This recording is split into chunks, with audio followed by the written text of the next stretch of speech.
ये गैजेट्स हैं ऊर्जा प्राप्ति करने के। माला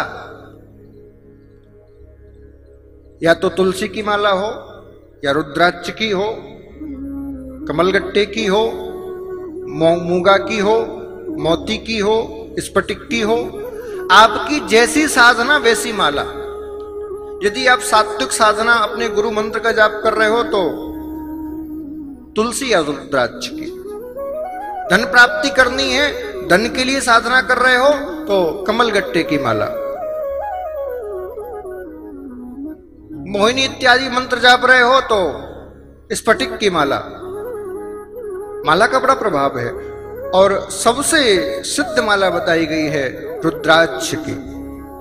रुद्राक्ष की माला हो। माला के भी भिन्न भिन्न भेद हैं। 27 दाने की माला, 108 दाने की माला, कौन से दाने की माला से क्या फल मिलता है, बहुत लंबा हो जाएगा, ज्यादा विस्तार करूंगा मैं तो। 108 दाने की माला आपके लिए पर्याप्त है। एक ही माला से सबको भजन भी नहीं करना चाहिए, सबकी माला भी अलग अलग होनी चाहिए। और एक बात और, अभी आप माला जपना भी नहीं जानते। जब भी माला जपो तो स्थिति कैसी होनी चाहिए, जरा देखो, मेरी ओर देखना, आज आपको माला जपना सिखाता हूं। देखो ये माला है, मान लीजिए, ठीक है, ये इसके माला के दाने हैं। आप कैसे जपते हो? ऐसी तो होती है माला, बीच में एक सुमेरु होता है, इसको सुमेरु बोलते हैं, और पूरी दाना होते हैं। आप कैसे जपते हो? राम राम राम राम राम राम राम राम राम राम राम। और जैसी सुमेरु आता है तो क्या करते हो? सुमेरु को लांग जाते हो। जब भी सुमेरु पे आप राम राम करके आओ तो इस प्रकार से यहां से उस माला को पलटिए और फिर वहां से जपना शुरू करिए। यदि आपने सुमेरु लांग दिया तो जितना जाप किया वो सब व्यर्थ हो गया। एक विशेष बात, माला को हमेशा हृदय के पास रख के जपना चाहिए, इस प्रकार से। कई लोगों को देखता हूं ऐसे रख लेते हैं। कई लोग तो अब तो महाराज कितना पाखंड हो गया है, चलते फिरते ही हाथ में माला ही रखती है, ऐसा लगता है इनसे बड़ा कोई भक्ति नहीं है। अरे मत करो ये पाखंड, ऐसा लगता है इनसे बड़ा कोई भक्त नहीं है, माला हाथ में। अच्छा, मुख में गुटखा लगाए, माला चल रही है। बुराई कर रहे हैं, दूसरे की बात कर रहे हैं, माला चल रही है। और कौन सा मंत्र जप रहे हो हमें भी बता दो।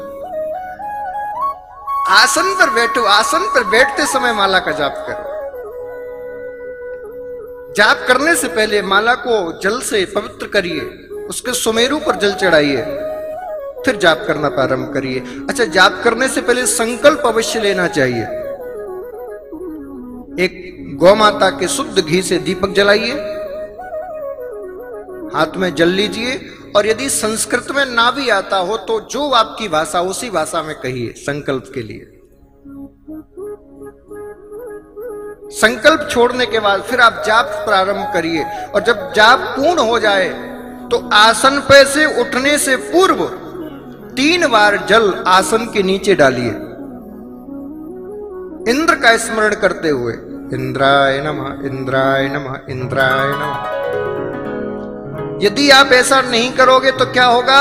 जितना भी आपने जप किया है, पूजन पाठ किया है, उसका सारा फल इंद्र ले जाएगा।